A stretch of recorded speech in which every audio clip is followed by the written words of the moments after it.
This time on Junk Bucket Garage, we're going to take a look at this piece of junk.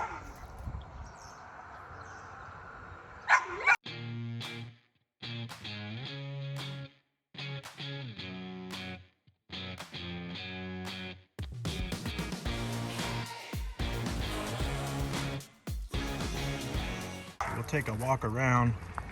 The idea of this video is to see just how cheaply we can get ourselves a 4Runner so that we can go running over 4s. I picked this up from a gentleman that took it down because the engine wasn't running right, and the machine, or the auto shop, took it apart and said the heads were cracked. So he said, I can't afford to fix that. So I paid him what the machine shop charged him for taking the heads apart and took the car. 750 bucks. Can't pass that up. Let me see, we got a bunch of things here. Hopefully they organized everything. I see this is a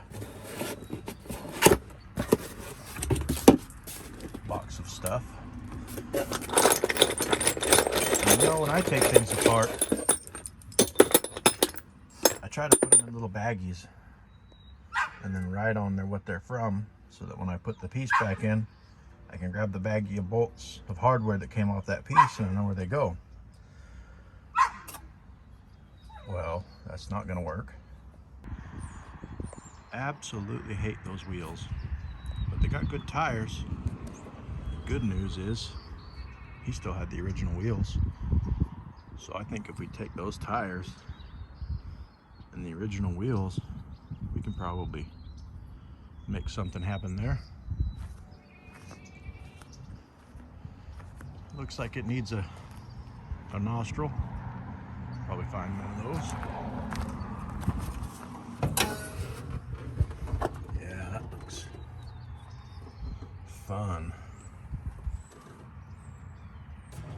I looked in there once already and I could see crosshatch on the cylinders. We'll do a bunch of cleaning up under here, or maybe just a little bit of cleaning up under here.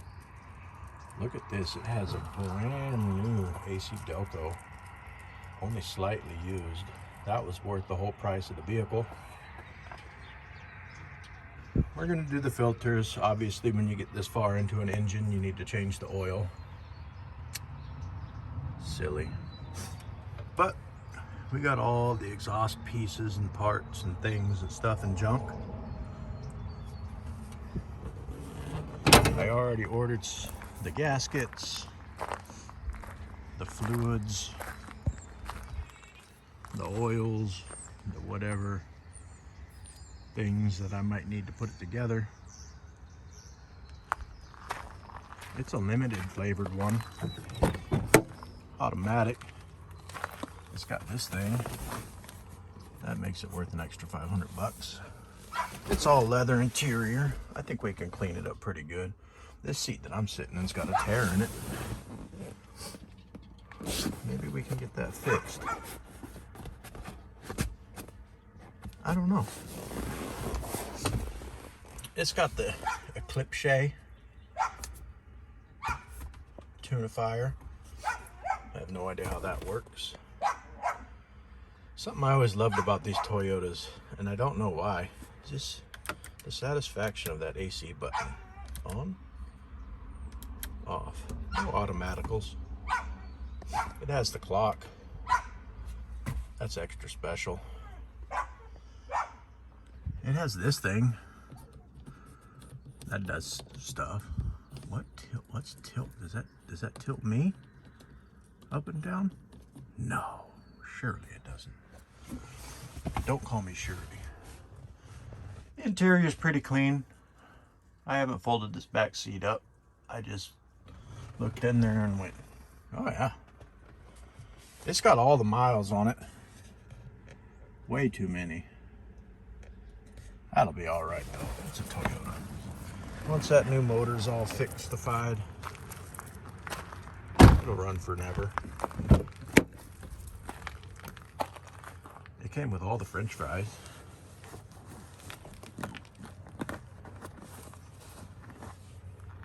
Oh man, you know, I could tell you right now that's a McDonald's French fry. It's the only French fry in the world that can be 7 years old and still look the same.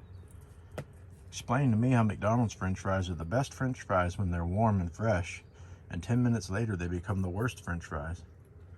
There's got to be some kind of alien conspiracy there. That clutch fin. Oh yeah, that's got all the clutches in it. That'll be good. I was going to change the fuel pump and the coils and the fuel injectors, but I'm not going to do that because we're going to see how cheaply we can get this thing to run past the California smog and be a driving around vehicle. And who knows, maybe we'll trade it for a muscle car.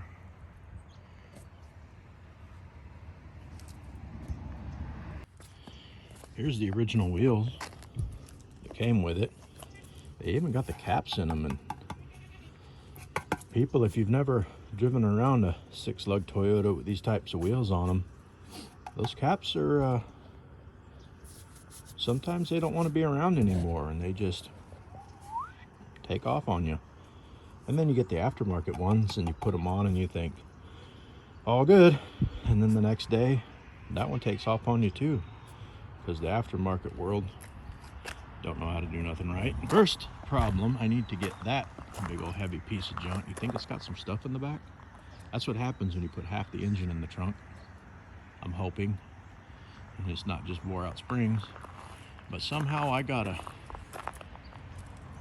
make that happen over here so that I don't have to lay in the dirt to work on it. I am as far away as I can get right now. Let's see if it hears. Oh God, here we go. Oh yeah, no. Yep. Oh, don't break that. Pushing it by hand definitely wasn't working. So we're just gonna do some lawn mowing.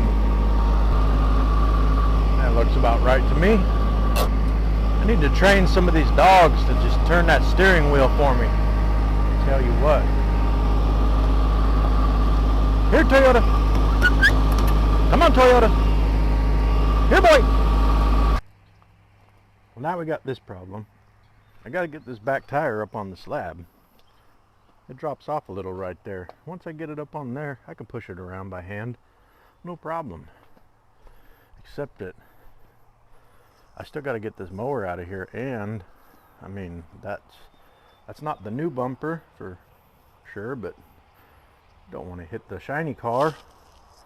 And if you've never seen one of these super straps, well, now you have. The nice thing about this is all the way down this strap, it's like 2 straps, and it's got these little cells in it, and anywhere on the strap you could just go through one and then back out the other, and some magic happens and that'll never pull out of there. So you can make a loop with it, and then however far away you are, you just shorten that up, run it through 2 of those cells. Infinite length adjustability. So I'm going to back this thing up, shorten that strap. I could get about another 2 feet and I'll be on there, and that'll still give me enough room up here where I can escape right out there. Done and done. Here we go. How's the battery on this, huh?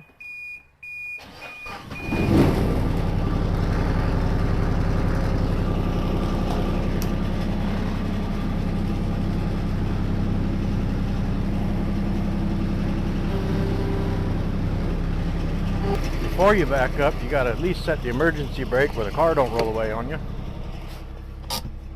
Man, I tell you, I got to get somebody out here that knows what they're doing. Take seat.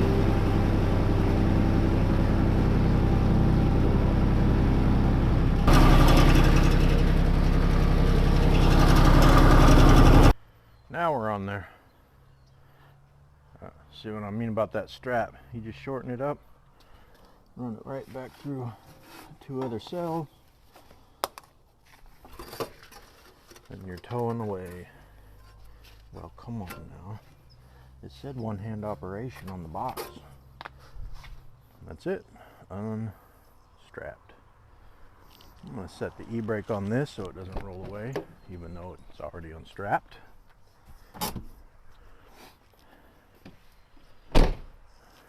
Now I got to figure out how to get this out of here.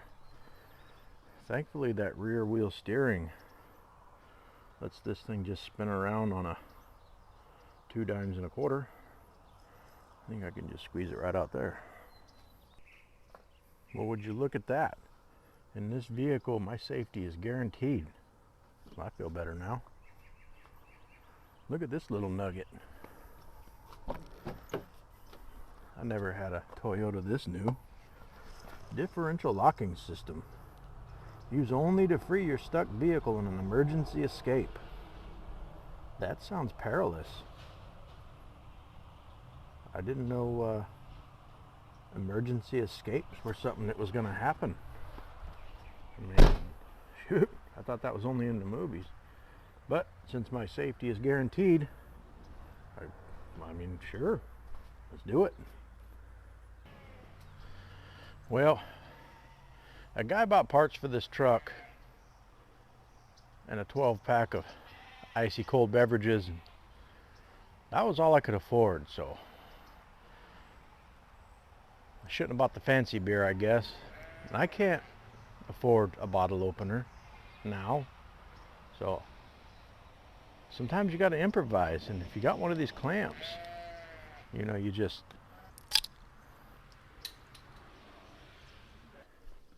I pulled some of this stuff out of the engine compartment,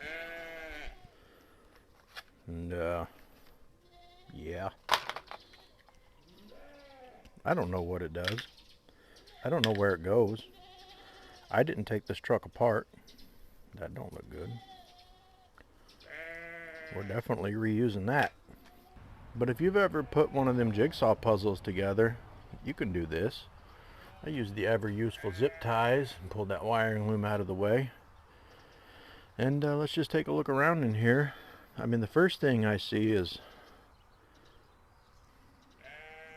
the old head gasket in a can. And that's the good stuff. Probably that powder that comes in a little vial. That ruins everything. So we'll see if we can flush the radiator out and save it. Hopefully. And then I'm looking down here, and they used all the silicone in this thermostat housing. And I'm going to say that ain't even the good stuff. Honestly, don't know what that is. It kind of looks like some bathroom window caulking. We'll just file that over there. Other than that, everything looks pretty good. I mean, we're in here this deep, so we're going to change the timing belt and the water pump and the thermostat. We got to get in here and do some cleaning, but I think that'll be after the motor's together. And we'll just give it the old pressure washer rebuild. I put some oil and stuff in these. There's no ridge at all whatsoever. And I can still see a crosshatch from the honing and the cylinder wall. And really the tops of these pistons look very clean. This is rusty in here, but that's not an internal part of the engine, that's external. And I mean, everything looks pretty good. I mean, it looks like a mess right now. I can see how this can be daunting, but you do one thing at a time. Plan ahead.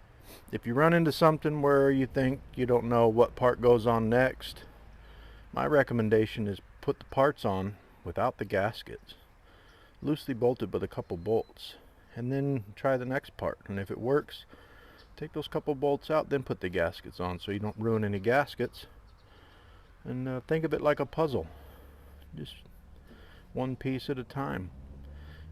Situations that I've ran into with things like this, where someone's previously disassembled or worked on it, the hardest thing you're going to find is finding what bolt goes where, especially when you're working on all this stuff up here in the front and all of the accessory brackets, wiring harness. You could figure it out on your own. Look at some pictures on the interwebs. You could even probably go and find another truck similar to yours that's not as cool, and lift up the hood and go, hey, that's how they did that. First step is to clean all this up. I would normally blow everything out, but I think I'm going to get my vacuum in here first and try to get everything that's big chunks so that I'm not blowing a bunch of stuff into those passages. I'm sure they already got stuff in them, but I mean, this is a Toyota. It just chews that stuff up and gives it more horsepower. I think we'll be okay. If you've ever worked on a 1980s vehicle, this will blow your mind. That's the vacuum hose routing. 1, 2, 3, 4, 5, 6 hoses. What? They surely mean 600, right? Nope, just 6. That makes our lives easier. So before we get in here too far, one thing I want to do is, I noticed they took this engine apart. He took it to a shop, and this is what they did to it.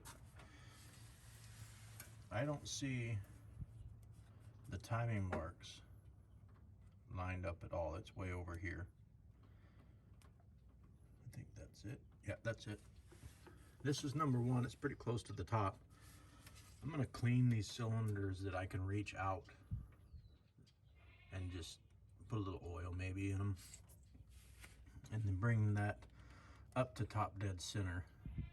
I'm changing this timing belt and the tensioner and the water pump, so I'm not worried about losing the tooth location on that crank pulley, or on that crank gear drive thing, sprocket down there. I just want to make sure I'm at top dead center while I can see the piston. That'll be the easiest and most convenient time to do it is right now, where I can see everything, and then going forward, we already know the engine is at top dead center. Comfortable in the fact that we did a thing. Okay, it's going up. So we'll just bring that mark.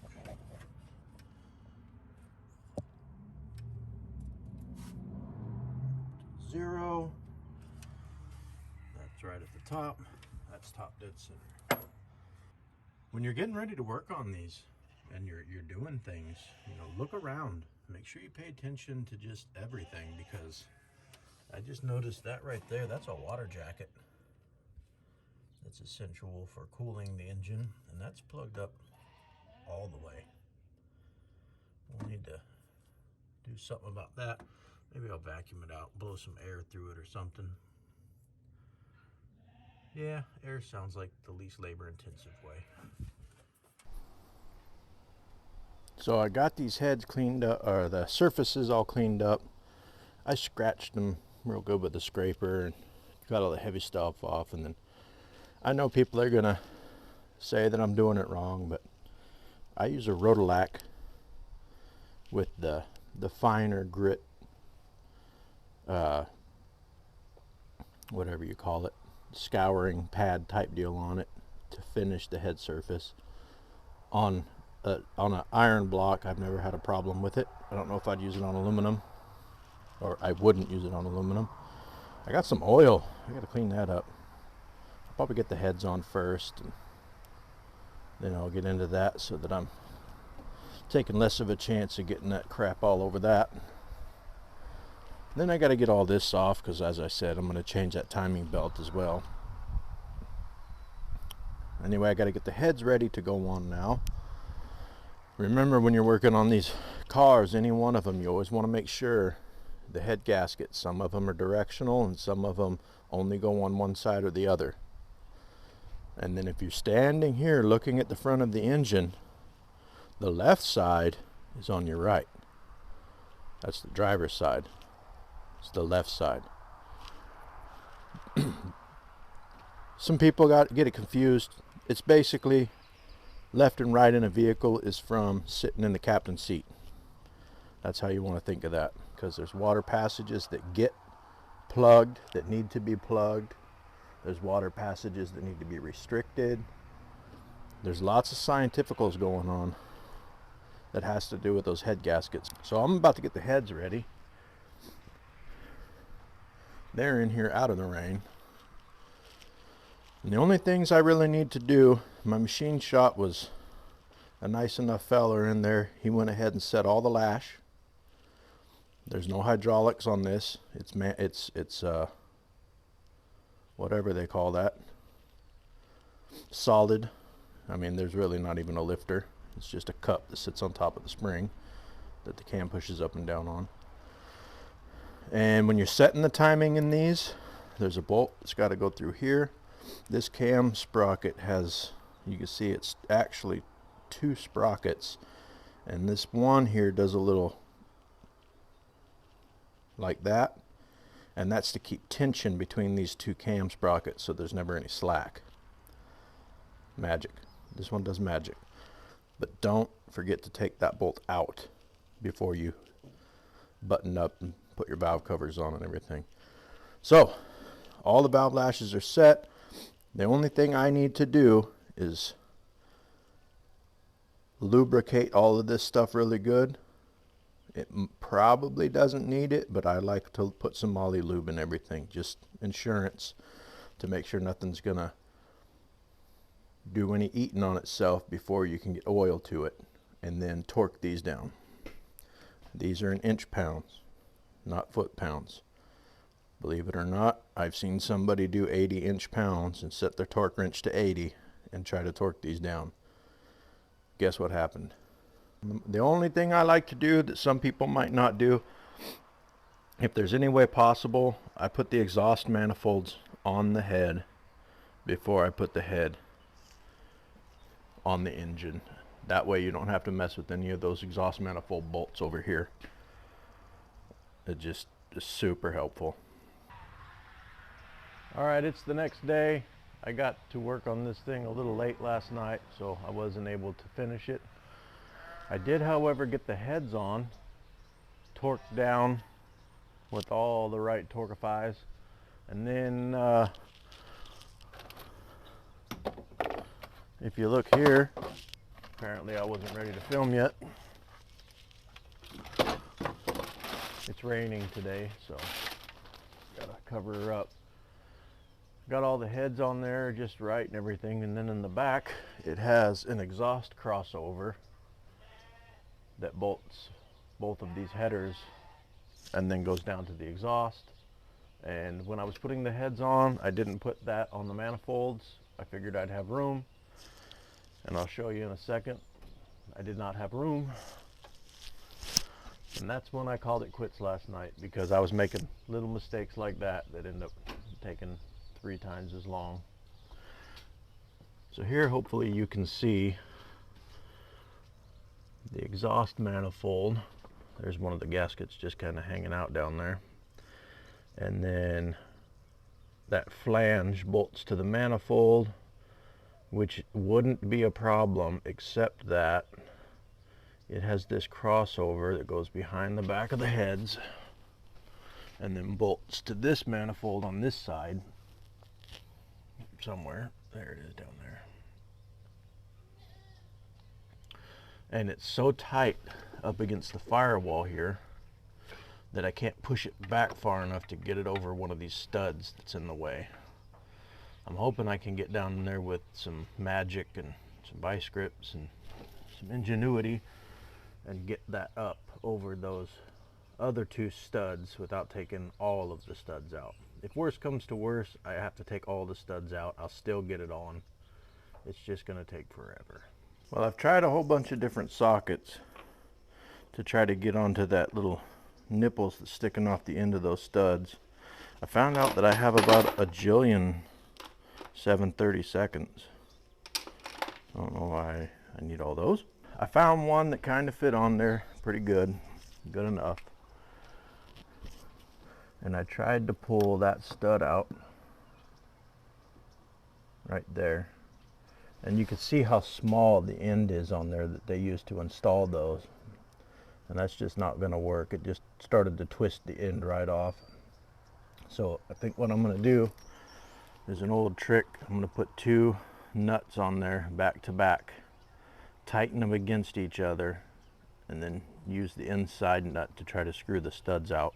Well, I managed to get 2 of these studs out with the double nut trick, and I had to use heat and just worked like crazy to get those out. But taking the bottom two out, I was able to get that manifold up high enough to slip over that top stud on this side. The other side, there wasn't a problem once I got clearance here.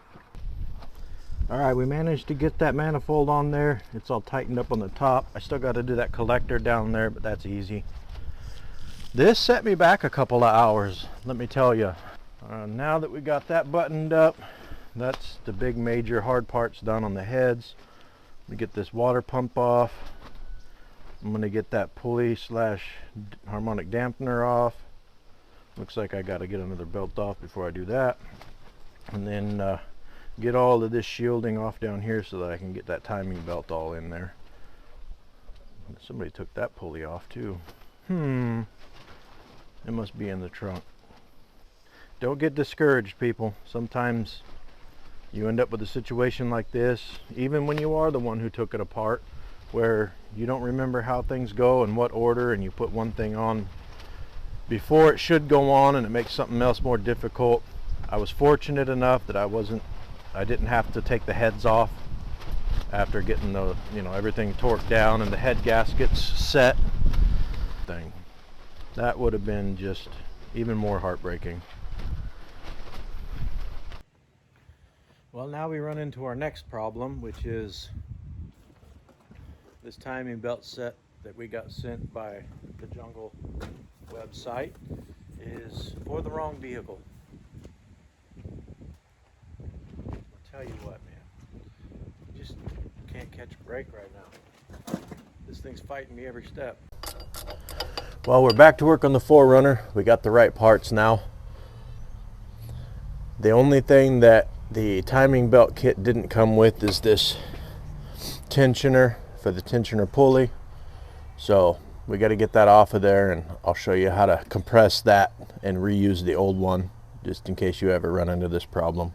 Get busy. In order to get this stupid tensioner off, unfortunately, we have to take the air conditioning pump off and the AC pump bracket off. So even though this thing was already disassembled, we get to do a little more disassembling.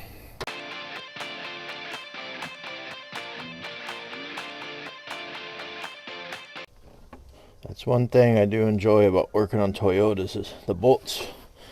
Sometimes you got to put some power in them to break them loose, but it seems like once they break loose, they come out easy.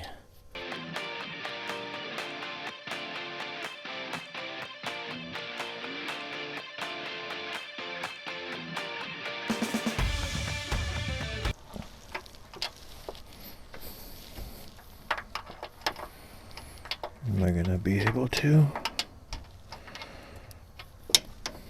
Nope. It's gotta come off. Well, it was worth a try.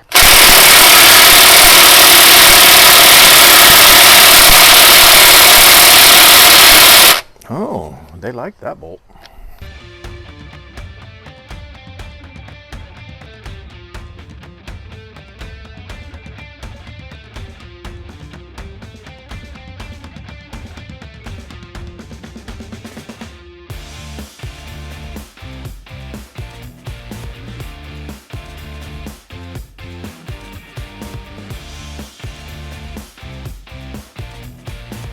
So this is where it gets fun putting it back together. I just took 2 bolts out of the air conditioning bracket. That's one of them. That's the other one. They both go in the same bracket, one on top of the other one, and they're different lengths. That's why I always try to label everything, or take the piece off of the vehicle and then put the bolts back into the holes they went in. Makes it much easier to reassemble everything. This is gonna be fun on a bun. And boom. That's out of the way now. And that's how you keep everything organized.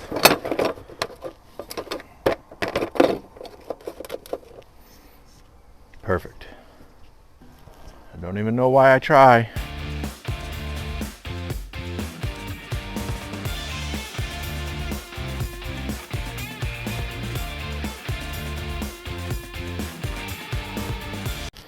we got this tensioner out. The new kit didn't come with the new tensioner, and I don't have time to wait. So what you do is you find something. I usually keep, when you get a new tensioner, it'll already be pinned like a grenade. I usually keep the pin, but I couldn't find one. So I found an Allen wrench that fits in there. There'll be a hole, as long as that fits through the hole. And then all you're going to do is push this down and compress it in a vise.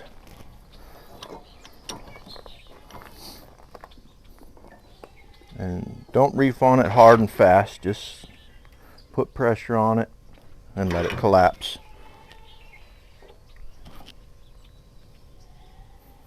It'll take a little pressure. It's a hydraulic. This is actually a really good one here. And now I'm going to just drop this pin in and then keep pressing that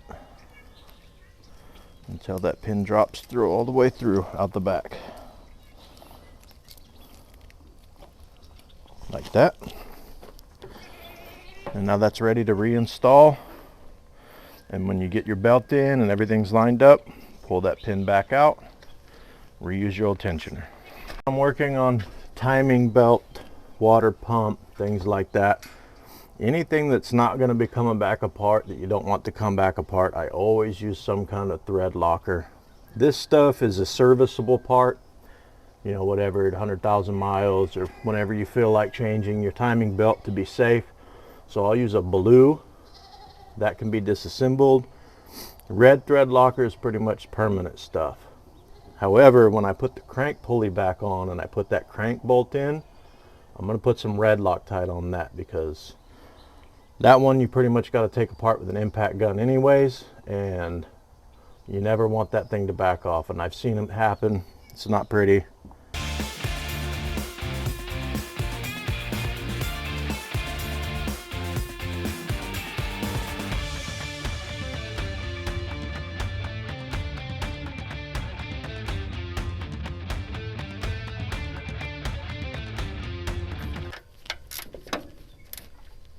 And we're going to torque that down to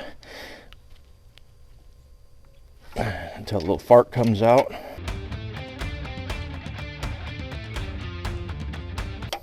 And if there's one thing that you don't want to skip on the timing belt, is all of these idler pulleys and things. I'm sure just about every kit is going to come with new ones. I've never seen one that doesn't. But if you do run into one where one's missing or one's not right, like doesn't feel right, just wait and replace them. You definitely want to change those.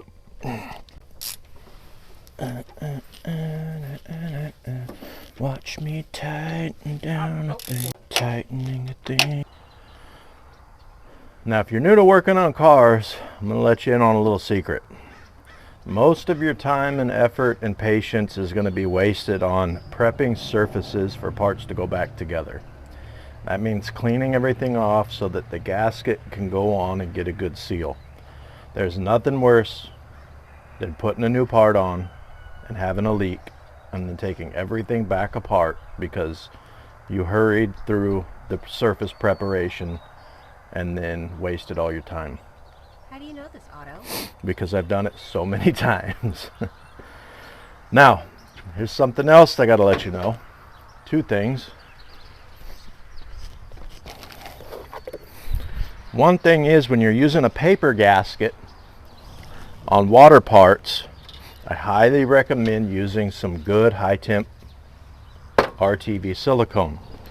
What I don't recommend is putting it on so heavy that when you bolt your part on, it all squishes out and then plugs all your passages with silicone, which is one of the cases we had here. When I took the thermostat off, it was packed full of silicone. So somebody had actually taken the front of this motor apart, got all the way down in there to fix a leak, and instead of doing it the right way, just globbed silicone in it, which won't work, first of all, and second of all, will plug up your cooling system and cause more problems. On a paper gasket, the only reason why I use silicone is for any imperfections on the sealing surfaces on the block. Sometimes you get little pits, nicks, casting flaws. especially on old hot rods and old V8s, American motors. Just put a dab of it on your finger or whatever and wipe it on really thin. All it's there to do is to create a good flat surface once everything's bolted together so nothing will leak. The other thing is, once you've cleaned the surface with a scraper, or sometimes I'll go over it with like a Scotch-Brite after I do the scraping and just clean the surface really well. You want to get any grease and stuff off there too. I use brake cleaner and a rag. And it's not just getting all the old gasket material off, people. It's also cleaning the surface. You want that surface to be nice and clean so that you get a good seal when everything goes back together.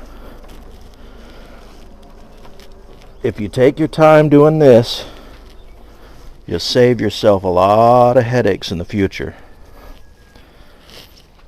Now, on a gasket like this, Toyota in their wisdom, and you'll see in a lot of later model vehicles, it has a rubber protruded surface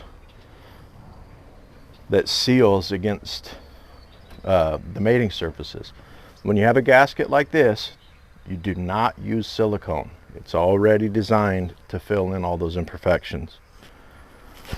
So that will just go right on there, and you shouldn't have any trouble. Easy peasy, lemon squeezy.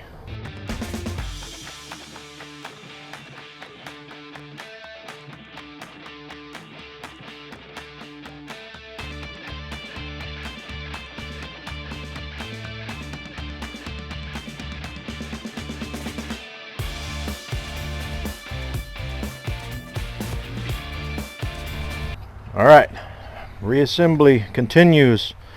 We got that water pump on. Now it's time to put these cam sprockets on permanently, which means red Loctite, because we like these and we don't want them to come apart.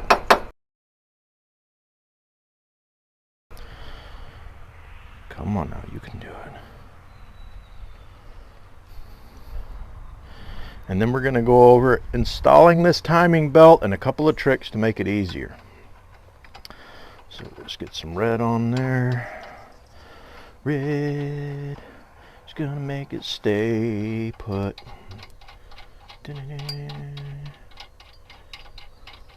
And I'm not sure if it's the right way to do it or not, but when I install things like this, I use a big heavy impact gun. And the reason why I do that is because when you're trying to tighten something that spins, like these cams will spin, it's really hard to get a good torque on that bolt, especially something as important as this. With the impact gun, you can literally hold this sprocket by hand and then hit it with the impact, and you know you're getting that bolt nice and tight. Maybe that's just the way stupid people do it, but so before I start installing a timing belt, I make sure that I have a ratchet ready with the correct size socket for these cams. And the reason why is when you're trying to stretch this belt and line up the cam marks with the belt marks, sometimes they don't quite make it to that mark, and there's no way to stretch that belt and get it to fit. So what I found helps a lot is to just turn that cam sprocket a hair until it lines up on the right notch. It makes installation so much easier. And I'm probably going to be able to demonstrate it here shortly. Most of these, if they're a decent one, they're labeled very clearly. Left cam, right cam, crank. And an important thing that I've messed up on is there's an arrow. The arrow always points out away from the engine. I've fought one for a while, wondering why it wouldn't line up. Turns out I had it backwards. There's that crank mark. That goes right. Something wasn't right. And then I realized that there was no timing marks for me to line the cams up on. This plate needs to go on under the cam sprockets and under that idler pulley. So take stuff back apart, put it back together. I do want to take these cam sprockets loose, at least off now, so that that red Loctite doesn't have a lot of time to harden, to Loctite.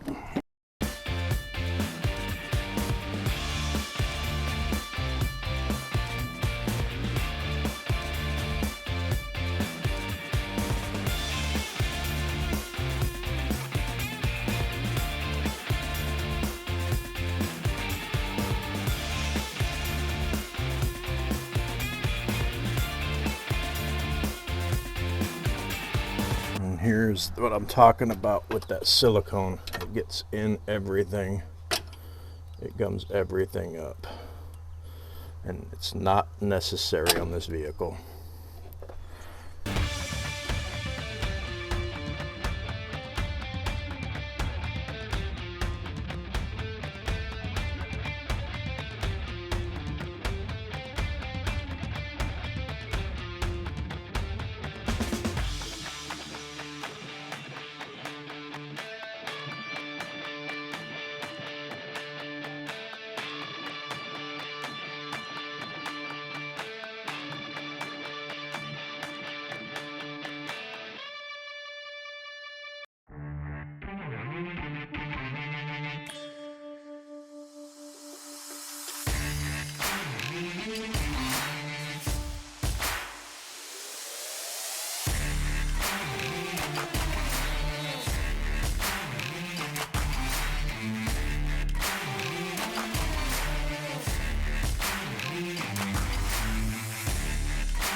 Snug these all down in a couple of different stages, and then I do a crisscross pattern, you could see.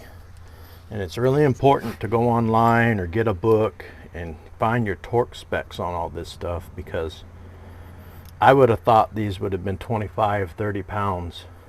Well, they're only 13 pounds, and I would have way over tightened everything. And 13 pounds is, man, that's not much. I was just going to do 15 pounds. But let's do what they say, right?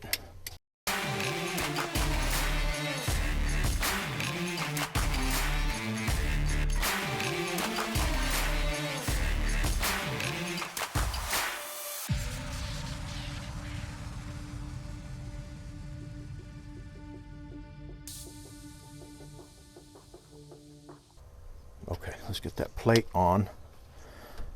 Then we can do the timing belt.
Before you check your timing, make sure you take these little bolts out of the exhaust cam sprocket.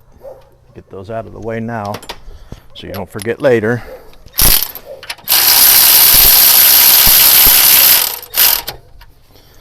Now, there's a mark on the crank sprocket I think your dad's driving in. that lines up with the timing mark on the case behind it. To check and make sure that your timing is right on these cams, you're going to rotate the crank the same way the engine rotates, clockwise. And that timing mark, you're going to go all the way around once until it lines up, then one more time all the way around until it lines up. 2 full rotations. And once it's lined back up, these 2 marks on the top cam sprockets should both line up perfectly. If you do 2 full rotations and they both line back up, you're guaranteed your timing is correct. If it's off even 1 tooth, after those 2 full rotations, one of your timing marks will be pointing in a way different direction up here on the camshafts. You gotta do that. That's the simplest, best way to ensure that your cam timing and your timing belt is installed correctly. Some people just take a chance and they just say, okay, it's lined up down there, it's lined up here, we're good. Let's go start the car. Well, if you're 1 tooth off, it's not hard to do, and you're gonna ruin something. It only takes a minute.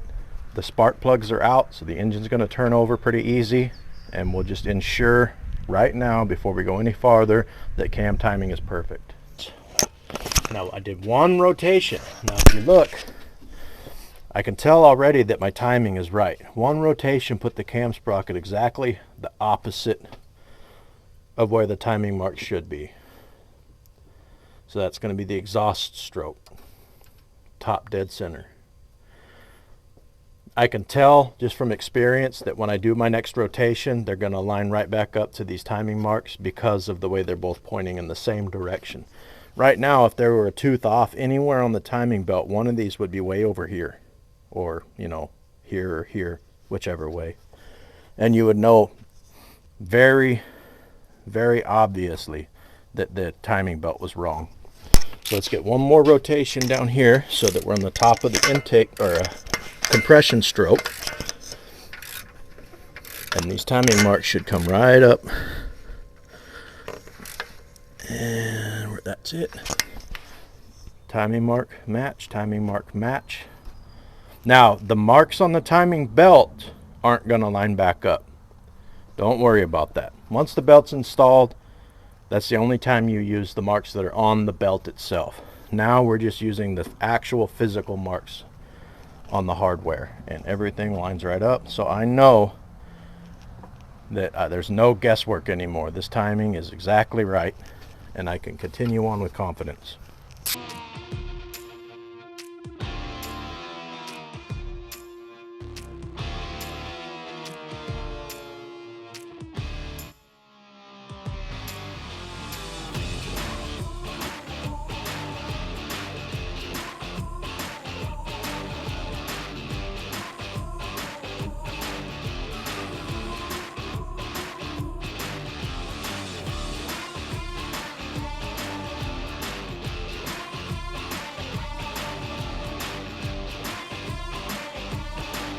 Up, then it's the nut that's going to have. I'm just wondering if this one goes up here. Where's your thing at? It'll tell you. It look like something else goes on it. What thing? Your cover. There's no cover there. That's just the fan pulley goes here. Oh, I knew that.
Oh, You didn't forget something. the throttle body.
I'm just gonna cycle that fuel pump a couple of times.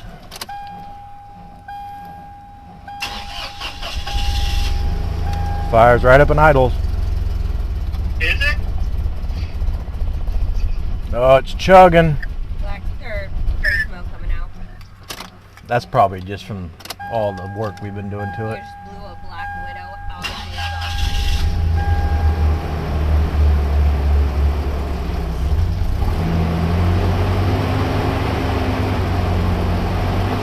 How's it doing?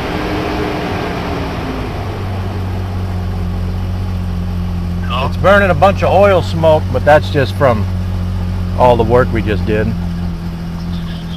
We hope. You hope. But is it running okay? It's running. Not okay? Kinda seems like it's missing, but you gotta remember also we didn't change the spark plugs. What's going on? Extra bonus, it's got 3/4 of a tank of gas. It's like $600 in California. Yeah, that's like a California lottery win right there.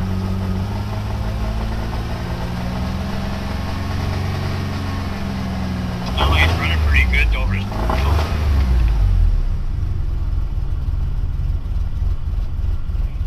It is idling really low and spitting and puttering around, but it's running, it's idling. Now see if it moves.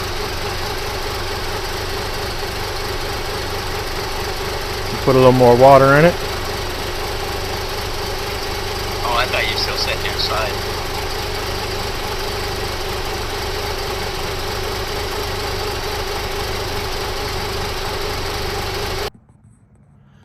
All right, guys, here's the deal. I put that truck back together. Everything was perfect. You can hear it when I start it up. It's not running right. I was thinking it was a vacuum leak or something like that. I checked everything, couldn't find nothing. Started going over the assembly process in my head. When you put those heads on the car, you have to take both of the camshafts off of each head so that you could torque all the head bolts down. And when I put the camshafts back on the motor, I put one of them in wrong. And this is what I did so that you don't make the same mistake. Each one of those cam synchronizing gears has 2 marks on it. On one tooth, it's got 1 dot, and directly across from that, it has a tooth that has 2 dots. I don't know why. It's something about being able to put the camshafts in without the valves being open. It makes it easier to torque them down. But what happened was on the passenger side head, I put one of the cams in with the 2 dots facing a 1 dot. It did not hurt the motor. It was just a simple bonehead mistake. You know, whatever. Took it all back apart, moved that cam. Truck runs amazing. It runs great, drives like a new truck that's got 400,000 miles on it. But I'm super happy with it. Here's about how we came out. I paid $750 for the truck because that's what the guy's machine shop charged him to take the motor apart. Then I paid $600 to have both of the heads redone because they were in fact cracked in between the valves. And I'm guesstimating, rough estimating about $100 in gaskets, oils, fluids, and things like that. So if you're smart enough to do all the math, then you know that's about $1,400 bucks in that truck. Since then, though, I have redone all the brakes, so there's another 200 bucks. That's just a safety thing. I probably could have driven it the way it was. The guy lived on mountain roads and he got the brakes really hot and pretty much ruined them. So I just fixed it. I'm gonna drive it every day. It rides so good. What can you say? It's a Toyota. I like it. I got about 1,000 miles on it now. Hasn't missed a tick. Runs perfect. Gets 21.7 miles to the gallon. It's a 4-wheel drive. I'm happy with that. Make sure you like, comment, and subscribe so that this dumbass can keep building cars and showing you my mistakes. Hey, don't lose patience with me. I know that I do a lot of hot rod stuff. I try to do a lot of hot rod stuff, but we actually got a lot of content coming up on this 66 GTO convertible. We're gonna finish it. We're gonna do it all. Fuel injection, top, interior. I'm gonna spend a dime on it. Actually do it right. My wife told me I could have a new car, and I said, okay,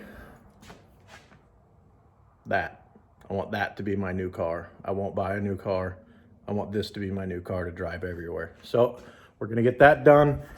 We got some more epic Torino content coming up. I'm gonna do just a little bit of fine tuning on the carburetor. Then I'm gonna put the old back tires on it. We're gonna do big, nasty, massive, I'm going to jail, you're going to jail, your grandma's going to jail burnouts. It's gonna be epic. So tell your friends, like, comment, subscribe. I'm also putting up a video. If you guys have ever bought a secondhand vehicle and had to rebuild it and all that stuff, you know that you don't want to be sitting in other people's poopy. So I'm going to do a video with that 4Runner, completely stripping it, cleaning everything, deep cleaning the carpet, showing you how I do it. It's probably not the right way. Gets the job done though. So see you next time. Have fun. Keep the rubber side down.